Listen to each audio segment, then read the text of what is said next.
ನಮಸ್ಕಾರ ಸ್ನೇಹಿತರೆ. ಇಂದಿನ ಆರೋಗ್ಯ ಸೂತ್ರವನ್ನು ಚರಕ ಸೂತ್ರಸ್ಥಾನ 8ರಿಂದ ಆಯ್ದುಕೊಳ್ಳಲಾಗಿದೆ. ನಾ ಪ್ರಕ್ಷಾಲಿತ ಪಾಣಿಪಾದವದನೋ ಅನ್ನಂ ಆದದೀತ.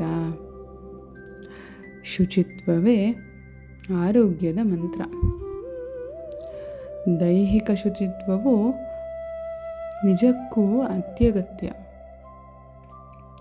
ಅಡುಗೆ ಮಾಡುವಾಗ ಇರಲಿ, ಶೇಖರಿಸುವಾಗ ಇರಲಿ, ಬಡಿಸುವಾಗ ಇರಲಿ, ಶುಚಿತ್ವದ ಕಡೆಗೆ ಗಮನ ಹರಿಸೋಣ. ಊಟ ಮಾಡುವಾಗ ಪಾಲಿಸುವ ಶುಚಿತ್ವವು ದೈಹಿಕ ಶುಚಿತ್ವದ ಕಿರೀಟವಿದ್ದಂತೆ.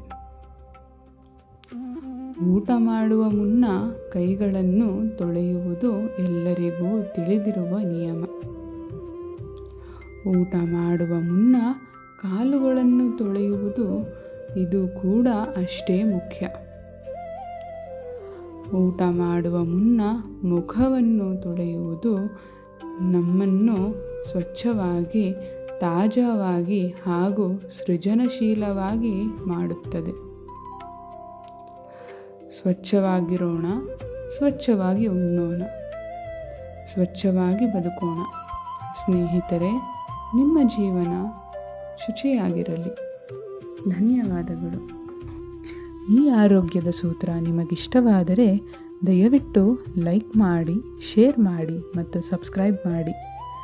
ಆರೋಗ್ಯಕರ ಜೀವನದ ಇಂತಹ ಮತ್ತಷ್ಟು ಮಾಹಿತಿಗಾಗಿ ನಮ್ಮೊಂದಿಗೆ ಜೋಡಿಸಿಕೊಳ್ಳಿ. ಧನ್ಯವಾದಗಳು.